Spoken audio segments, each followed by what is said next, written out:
Hello guys, good morning. Welcome back to my YouTube channel. अगर आपने अभी तक चैनल को सब्सक्राइब नहीं किया है तो पहले चैनल को सब्सक्राइब कर लें और घंटे को दबाना तो बिल्कुल भी ना भूलिएगा, ताकि कोई भी नोटिफिकेशन आपसे बिल्कुल भी ना छूटे। आज मैं आप सबके लिए एक नई वीडियो के साथ आई हूँ जिसका नाम है इकोलॉजिकल नीश। नीश के बारे में हम लोग आज पढ़ेंगे। देखते हैं नीश क्या है, कैसे काम करता है हमारे इकोलॉजी पार्ट में। आइए देखते हैं नीश। Concept of ecological niche. The ecological niche describe how a species interacts with an ecosystem. जो हमारा niche है ये हमें बताता है कि हमारे जो species हैं ये ecosystem में कैसे interact करते हैं, कैसे resources को लेती हैं, कैसे इनका जो relationship होता है किसी organism के साथ, तो इन सबको बताने का काम कौन करता है? niche बताता है। The niche of a species depends on a both biotic and abiotic factor. जो नीश होती है, the niche of a species, मतलब नीश क्या है? जो स्पीसीज का नीश है वो दोनों बातों पे डिपेंड करता है। कौन कौन से? बायोटिक फैक्टर्स पे डिपेंड करता है, एबायोटिक फैक्टर्स दोनों पे डिपेंड करता है। अब biotic factors affect the species niche include the food availability and predator. जो अगर बात करें बायोटिक फैक्टर, तो नीश की जो मतलब नीश जो स्पीशीज का जो नीश है ये बायोटिक फैक्टर में दो चीजें आती हैं। एक तो फूड अवेलेबिलिटी, कि फूड की अवेलेबिलिटी कैसी है, इनकी प्रेजेंट है नहीं प्रेजेंट है, कॉम्पिटिशन दोनों की वजह, एंड प्रेडेटर्स की। Abiotic factor affect the ecological niche. जो एबायोटिक फैक्टर वो इकोलॉजिकल नीश को कैसे अफेक्ट करता है किसी भी ऑर्गेनिज्म के लिए? Light, temperature, soil nutrients and other non living factors के थ्रू क्या करता है, इसको अफेक्ट करने का काम करता है। तो आइए नीश की पहले डेफिनेशन पढ़ते हैं। ये तो था इकोलॉजिकल नीश क्या होती है। अब हम नीश पढ़ेंगे क्या होती है niche. Niche refers to the role of organism in the community. मतलब कि नीश वो बताता है, रेफर करता है to the role of organism in the community, कि एक कम्युनिटी के अंदर ऑर्गेनिज्म क्या रोल प्ले करता है, इसको बताता है कौन? नीश। इट इंक्लूड व्हाट इट्स, मतलब कि कोई भी ऑर्गेनिज्म कैसे खाता है, उसका बिहेवियर कैसा है, how it respond to the environment, और एनवायरमेंट साथ वो कैसे रिस्पॉन्ड करता है, कैसे अपने आप को बचाव करता है, कैसे इंटरेक्ट करता है, ये सब भी बताने का काम करता है। And it's interaction with the organism in the community, और उसी कम्युनिटी में रहने वाले और भी ऑर्गेनिज्म के साथ उसका इंटरेक्शन कैसा है, उसका व्यवहार कैसा है, ये बताने का काम कौन करता है? हमारा नीश करता है। नीश is the functional status in the community. मगर अगर नीश को एक नॉर्मल मतलब एक छोटी सी बात में कहें, नॉर्मल लैंग्वेज में बात करें, तो वो उस कम्युनिटी का फंक्शनल स्टेटस को बताने तक। एक कम्युनिटी है जिसमें बहुत सारे क्या है ऑर्गेनिज्म है, उस ऑर्गेनिज्म की मतलब की जो नीश है उन ऑर्गेनिज्म के फंक्शनल स्टेटस को बताता है, मतलब वो कैसे कोई काम करते हैं उसको बताने का काम करता है। ठीक है, एग्जाम्पल में देखिए, an example of ecological niche is that the dung beetle. Ecological niche के लिए एक बहुत ही फेमस एग्जांपल है जिसका नाम है डंग बीटल। ठीक है, इंपॉर्टेंस ऑफ इकोलॉजिकल नीश, क्या क्या इसकी इंपॉर्टेंस है ये देख लेते हैं। पहला देखिए, ecological niche allows species to exist in their environment. Ecological niche जो होता है, नीश की वजह से ही जो हमारे स्पीसीज हैं वो क्या कर किसी भी एनवायरनमेंट में क्या कर सकते हैं, एग्जिस्ट कर सकते हैं under right condition. Under right condition The species will thrive and play a unique role। मतलब कि अगर कंडीशन सही होंगी तो जो हमारी ऑर्गन स्पीसीज है वो भी हमारे क्या कहते हैं बहुत ही इंपॉर्टेंट प्ले रोल करते हैं। Without the ecological niche the world there would less biodiversity. अगर नीश नहीं प्रेजेंट होगी, इकोलॉजिकल नीश नहीं प्रेजेंट होगी, तो हमारी जो डाइवर्सिटी होगी वो पूरी तरीके से कंप्लीट नहीं हो पाएगी, लेस रहेगी। And the ecosystem would not be the balance, और जिसकी वजह से हमारा जो इकोसिस्टम होगा वो बैलेंस फॉर्म में प्रेजेंट नहीं होगा। इंटरस्पेसिफिक कंपटीशन, जो हमारा नीश है इसमें इंटरस्पेसिफिक कंपटीशन भी देखने को मिलता है। Two competing species can not exist in one ecological niche, मतलब कि दो कम्पीट करने वाले स्पीसीज, मतलब आपस में दो कम्पीट करने वाली मतलब कंपटीशन करने वाली स्पीसीज एक ही इकोलॉजिकल नीश में शेयर नहीं कर सकती, नहीं रह सकती due to the limited resources. क्यों नहीं रह सकती?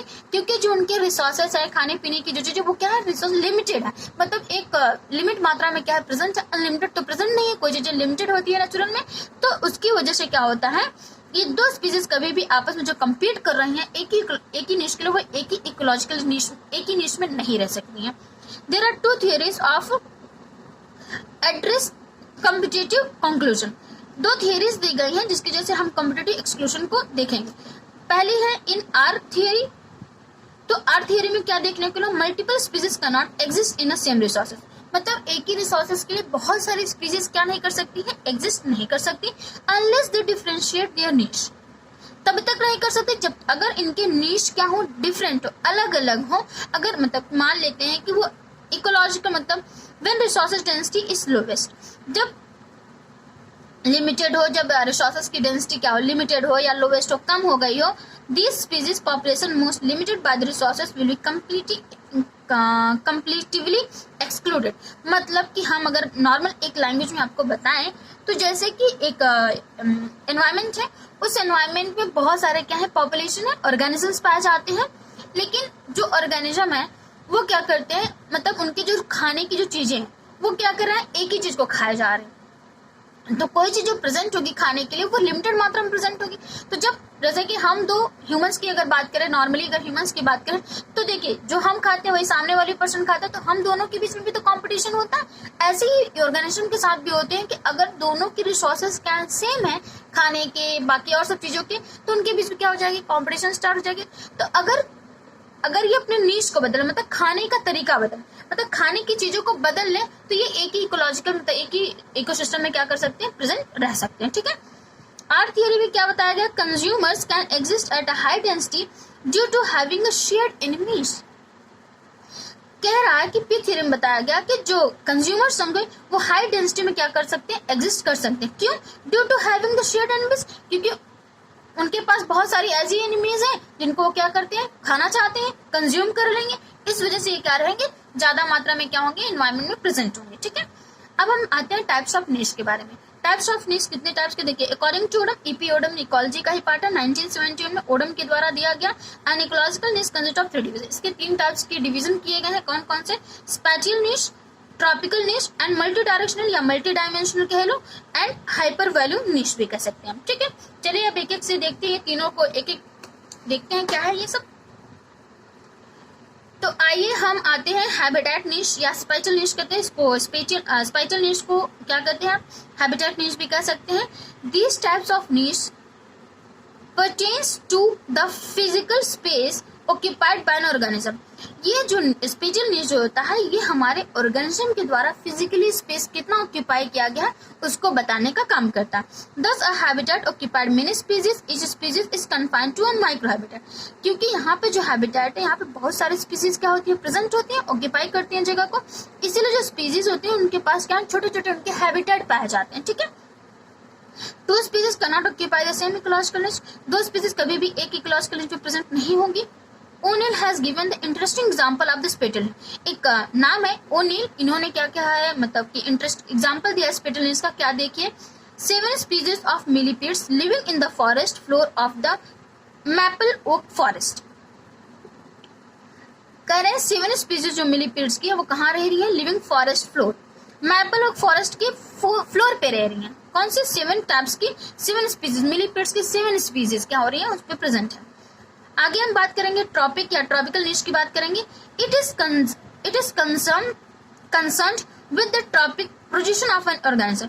ये क्या करता है, किसी भी ऑर्गेनिज्म के पोजीशन को बताने का काम करता है। मतलब 2 species living in the same habitat may occupy the different tropic niche। अगर ये दोनों क्या करते हैं, एक हैबिटेट में प्रेजेंट है, तो उनके जो निशेस होंगे वो क्या होंगे, अलग अलग प्रेजेंट होंगे। मतलब उनके जो रिसोर्सेस होंगे वो अलग अलग होंगे because of different food habits, क्योंकि उनके खाने का जो तरीका है, उनके खाने की जो चीजें वो क्या होंगी, अलग अलग होंगी। इस वजह से जैसे एग्जाम्पल की बात करें, 2 एक्वेटिक बैग, 2 एक्वेटिक बैग्स हैं, नोटोनिक्टा एंड कोरिक्सा। ठीक है, ये दोनों नाम है किसके, 2 एक्वेटिक बैग्स के, living in the same pond. दोनों कहाँ रहते हैं, एक ही पॉन्ड में रहते हैं, बट ऑक्यूपाइड डिफरेंट टॉपिक निश। लेकिन उनकी जो निशे है, मतलब कि खाने रिसोर्सेस है, जो भी उनकी एक्टिविटी है वो क्या है, अलग अलग है। तो इस वजह से क्या करते हैं, ऐसे टाइप्स की पोजीशन को बताने का काम कौन करता है, ट्रॉपिक निश बताता है या ट्रॉपिकल निश बताता है। मल्टी डायरेक्शनल या मल्टी डायमेंशनल और हाइपर वैल्यूम निश क्या बताता है, it is known as the fundamental और द मल्टी डायरेक्शनल जोन। इसको फंडामेंटल कह लो या मल्टी डायरेक्शनल जोन कह लो, किसी भी एनवायरनमेंट का tolerance in which an individual can potentially survive, जहाँ पे कोई भी ऑर्गेनिज्म इंडिविजुअली क्या करता है, सर्वाइव करने का काम करता है। In which a species and maintain viable population, और अपनी पॉपुलेशन को क्या करता है, मेंटेन करने का काम करता है। मतलब कि कैसे भी सर्वाइव करता है, उसको अपनी पॉपुलेशन को क्या करना है, मेंटेन करना है। तो इसको हम क्या कहते हैं, मल्टी डायरेक्शनल जोन कहते हैं, जहाँ पे हर एक इंडिविजुअल अपने आप को, अपने ऑर्गेनिज्म के, अपने स्पीसीज के, अपने पॉपुलेशन को क्या करता है, मेंटेन करने का काम करता है। आइए कुछ और बातें, नीश में अभी बहुत कुछ इंपॉर्टेंट बातें भी हैं। अब हम पढ़ेंगे क्या, नीश ओवरलैपिंग, और हमको एक चीज और पढ़नी है, रिसोर्सेज पार्टीशनिंग कैसे होती है इनकी। चलिए देखते हैं। तो नीश ओवरलैपिंग की बात करें तो क्या होता है, niche overlap occurs when two species with the same place and the same resources. Niche overlapping तभी ओकर हो सकती है जब कोई भी दो स्पीसीज एक ही प्लेस में प्रेजेंट हो और सेम रिसोर्सेज को यूज कर रही हो, तो नीश ओवरलैपिंग हो सकती है। Overlapping niche usually leads to the competition, niche की ओवरलैपिंग की वजह से क्या होता है, कंपटीशन टेक प्लेस करेगा, because the resources available are the small, क्योंकि जो रिसोर्सेज होंगे वो कैसे होंगे, स्मॉल लिमिटेड फॉर्म में प्रेजेंट होंगे, as compare to the organism that need them. मतलब कि जो ऑर्गेनिज्म है उनको ज्यादा चाहिए, लेकिन जो रिसोर्सेज प्रेजेंट होंगे वो तो लिमिटेड फॉर्म में प्रेजेंट होंगे, जिसकी वजह से वहां पे नीश ओवरलैपिंग हो जाएगी। द कॉम्पिटिटिव एक्सक्लूजन या प्रिंसिपल सेज, ये जो कॉम्पिटिटिव एक्सक्लूजन या प्रिंसिपल जो है वो बताता है, क्या बताता है, टू स्पीसीज कैन नॉट को exist if they occupy the exactly the same निश। कहता है कोई भी दो स्पीसीज एक जगह नहीं रह सकती हैं अगर वो सेम निश को क्या कर रही है, ऑक्यूपाई कर रही हैं। तो it is given by the Gauss scientist, ये जो प्रिंसिपल है, ये एक्सक्लूजन जो है, ये गॉस साइंटिस्ट के द्वारा दिया गया कि कोई भी दो स्पीसीज आपस में मतलब एक जगह नहीं रह सकती हैं, जबकि अगर उनके सेम क्या है, नीश अगर उनकी सेम है, एग्जैक्टली सेम है, तो वो आपस में नहीं रह। जैसे कि देखिए ये नीश एक है, ये नीश बी है, देखिए इनके बीच में क्या है, नीश ए भी एक दूसरे के ऊपर क्या, क्योंकि ये वाला इसका भी लेना चाहता है, ये वाला इसका भी लेना, क्योंकि दोनों ही तो क्या है, एक ही चीज को यूज कर रहा है। तो इसी पार्ट को, ये जो देखिए हमारा ये जो है, इस पार्ट को हम क्या कहते हैं, नीश ओवरलैपिंग कहते हैं। ठीक है, आगे हम बात करेंगे रिसोर्सेज पार्टीशनिंग क्या होती है। ठीक है, थोड़ा ही डिटेल, बहुत ज्यादा नहीं जानना है इसके बारे में, लेकिन आपको पता होना चाहिए कि रिसोर्सेज पार्टीशनिंग होती कैसी है, क्या चीजें हैं। तो देखिए, resources partitioning is the division of a limited resources by a species to help avoid the competition of an ecological. जब हम रिसोर्सेज की पार्टीशनिंग कर लेंगे तो जो चीजें लिमिटेड फॉर्म में है, मतलब कि स्पीसीज कम हो गई, मतलब कि स्पीसीज बहुत ज्यादा है लेकिन जो रिसोर्सेज है वो लिमिटेड फॉर्म में प्रेजेंट होगा।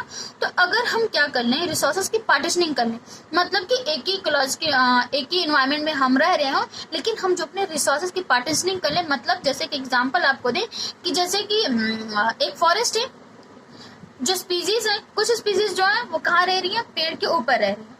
तो पेड़ के ऊपर रह रहे हैं, तो जो उधर क्या कहते हैं, आपको इंसेक्ट जो मिलेंगे पेड़ के ऊपर के पार्ट पे, मतलब top floor of the tree, तो वहां से आप क्या कर सकते हैं, रिसोर्सेज को ले सकते हैं। और जो स्पीसीज कहाँ रहती है, फ्लोर पे, मतलब कि फॉरेस्ट के फ्लोर पे रहते हैं, वो क्या करेंगे, ग्राउंड से अपनी जो भी स्पीसीज मतलब इंसेक्ट वगैरह है रिसोर्सेज में। तो यहाँ पे देखिए दोनों कहाँ रह रहे हैं, एक ही फॉरेस्ट में, लेकिन इनकी रिसोर्सेज जो हो रही है वो क्या है, पार्टीशनिंग, एक टॉप के ट्री से ले रहा, दूसरा फॉरेस्ट के बेड से ले रहा।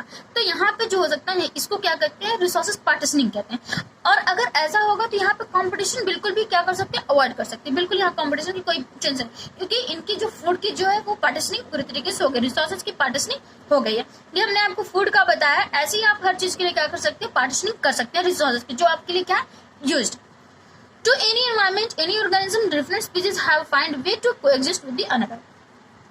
आप मतलब कि किसी भी एनवायरमेंट में कोई भी ऑर्गेनिज्म है, अलग अलग स्पीसीज जो क्या करते हैं, अलग अलग तरीके से एक दूसरे के साथ रहने के लिए रिसोर्सेज की क्या करते हैं, पार्टीशनिंग करके क्या कर सकते हैं, किसी भी एक एनवायरमेंट में रह सकते हैं। एग्जाम्पल देखिए, Cape May yellow rumped, blackburnian, black throated green, bay breasted are the 5 species of insectivores warblers. मतलब देखिए ये जो 5 स्पीसीज दी गई हैं, 1 2 3 4 5, ये क्या कर रही हैं, ये रिसोर्सेज की पार्टीशनिंग की वजह से क्या करें, एक ही एनवायरमेंट में प्रेजेंट है और क्या करें, लेकिन इनकी रिसोर्सेज की जो पार्टीशनिंग है वो क्या है, अलग अलग है, जिसकी वजह से इन्हें क्या होती है, कोई भी प्रॉब्लम्स नहीं होती। और ये क्या करते हैं, एक ही एनवायरमेंट में आसानी से रह सकते हैं, क्योंकि इनके जो रिसोर्सेज है वो क्या है, अलग अलग ये लोग यूज करते हैं। तो गाइस यहाँ से हम क्या करते हैं, अपने इस निश पार्ट को क्या करते हैं, कंप्लीट करते हैं। Thank you so much. फिर से आपको एक बार याद दिला देना चाहते हैं कि अगर आपने चैनल को सब्सक्राइब नहीं किया तो प्लीज सबसे पहले चैनल को सब्सक्राइब कर ले और घंटे को दबाना तो बिल्कुल भी ना भूलिएगा। ताकि कोई भी नोटिफिकेशन आपसे बिल्कुल भी ना छूट पाए। Thank you guys, bye, take care.